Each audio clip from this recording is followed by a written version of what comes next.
BRICS symbolizes the evolution of the multipolar world, which is talked about very often and more so, and the attraction to more than a dozen countries of BRICS is a testimony to that.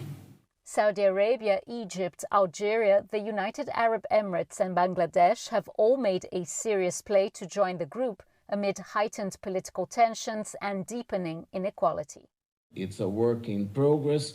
We have to advise our presidents for the coming summit in August in Johannesburg, and we are still studying. We discussed the number of different standards that would or issues that should be put into this discussion. One part of it is actually to consolidate how the existing BRICS members are working with each other. The second part of it is how the BRICS engages non-BRICS countries. And the third part of it is how we look at potential expansion. BRICS started out as a group of the fastest growing emerging markets almost 20 years ago, but it's rapidly growing as an economic and political force taking on Western domination. They are building exclusive circles and trying to suppress and contain the development of China and other developing countries. Essentially, they do not wish to allow the developing countries to achieve development or economic prosperity. This is in sharp contrast with what BRICS is doing to be self-strengthening.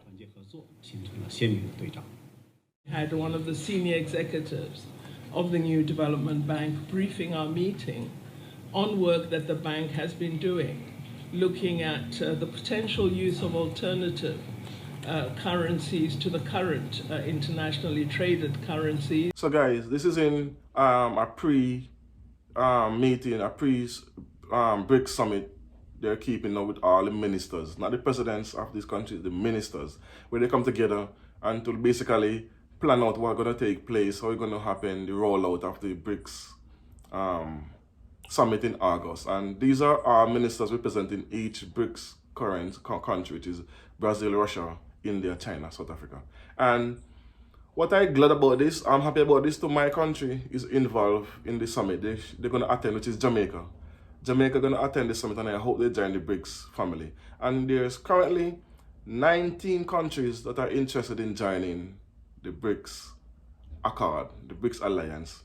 And I hear people are saying, some are saying this won't work, or blah, blah, blah, but this is a great start, because you have to start somewhere. And the BRICS have their own bank, and they have 9 members currently in the BRICS bank, which is offices located in China. And there's talking now of Saudi Arabia joining the BRICS bank and the BRICS Alliance. So when Saudi Arabia join the BRICS and are the BRICS bank, that's when things are going to have a dramatic change globally when it comes down to currency. Because although I hear people saying, oh, BRICS currency, there's no BRICS currency as yet. It's not being talked about. It's talked about, but there's no specific currency, there's no artwork. So people are just talking for talking's sake. But until the summit in August is before you're going to actually come together and say if they're going to get a BRICS currency or what currency they're going to use to trade in commodities, because most of these countries is rich in oil and gold. And it's once Saudi Arabia has to accept these currencies instead of the US for their oil, they're going to make a massive shift. And you're going to see how the US dollar won't have that strength anymore. It will never be dismissed altogether because it's still a global currency, but it will be weakened to the point where American sanctions against African countries won't work. And that's my biggest ploy to this. My greatest joy going to be when sanctions do not apply in African countries now, because African countries are heavily sanctioned by the US. Heavily. And because of this whole gay right, LGBTQ movement, they are sanctioning African countries heavily. I'm going to say heavily.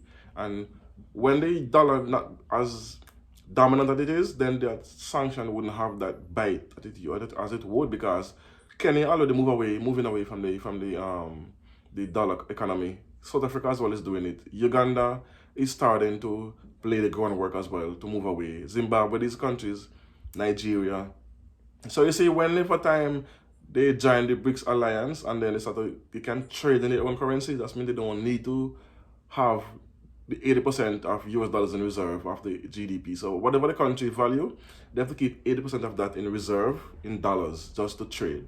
So if we can get rid of all of that, then they don't have to worry about keeping reserve in US dollars. And they will, instead of they would more like sell it, and then they would need it to do it because they can trade in the rupee or the Chinese yen or even their own currency. So it's gonna be a good day. I can't wait for August to roll in so we can see what will be the final thoughts, how many countries are going to officially join, which country is going to join, and which currency they're going to finalize on using, or trade within, have like a basket of currency that you can be trading, which means the Brazilian currency, the Indian currency, the China currency, South Africa currency, and the Russian currency.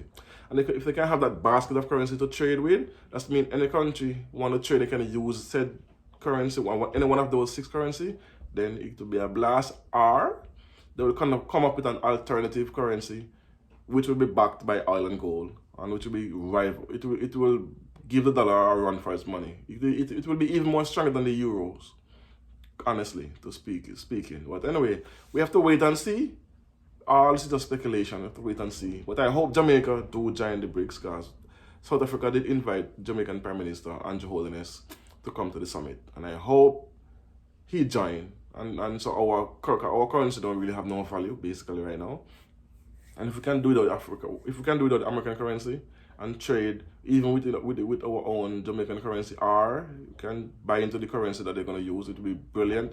Country won't be have so much inflation as how it is now currently going. So shout out to Jamaica for the move to join the BRICS. I hope they do. So anyway, thanks for watching. You don't know, it's the WSXN podcast. You know, tell a friend to tell a friend to tell a friend. Like, share, and subscribe. So peace, one love, boom.